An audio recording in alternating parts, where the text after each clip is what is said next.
Can we now have Dr. Sonali share her thoughts on the topic, please? Ma'am, could you tell us how educators should deal with helicopter parents? Yes, a very good time of the day for everybody once again. And what I think is that, as the topic suggests, that, first of all, we need to identify the needs of those helicopter parents. So, as the word suggests, helicopter means they keep on hovering around the child full time. That is what it means. So, that means we need to understand that why they are hovering. So, their motivation, their needs, as Ms. Nisha also was speaking about, that needs to be understood, because they are not somebody who will harm their child or want to harm their child.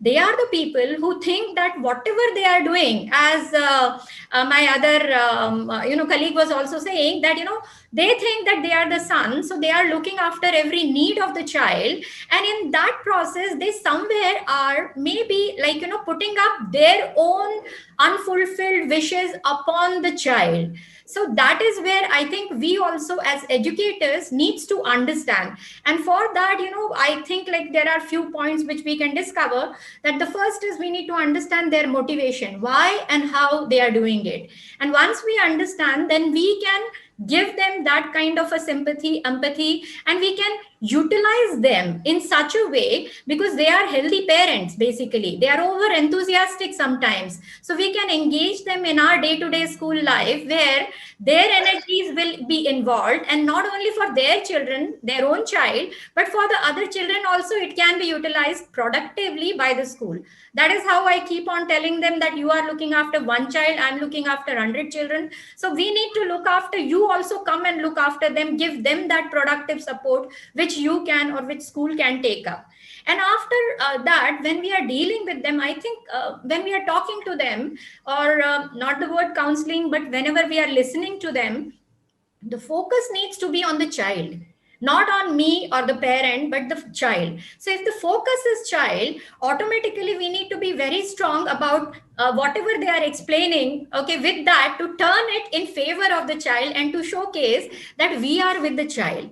And that way, if the focus is always on the child, then yes, they will be able to understand that we are on the same side, and not differently trying to challenge each other.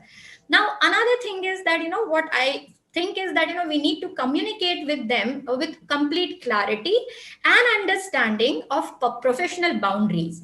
That they also need to understand, as Ms. Nisha was also talking about, that the parents over here in India sometimes do not understand the professional boundaries and become over enthusiastic. Because my experience outside has been that if you tell the parent to come and involve in the school, help some teacher, they will only do that. But over here, the parents will start taking charge of everything around it and talking to their colleagues.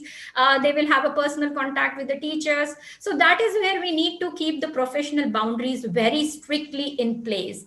And finally, I would just suggest, in a brief, that whenever we are talking to them, we as educators need to have a calm mindset and understand their perspective first, and then only try to tell what we think, or what we think is good for the child, rather than thinking about them, that what we think about them. So that is how I feel, if we can just do a little bit of what all my panelists have also agreed upon, completely agree with them, but this is how I think maybe we all can sustain with our helicopter parents, so to call. Right. Thank you, ma'am. Thank you. So thank you. Now we'll have, I'm sorry, Ms. Preeti.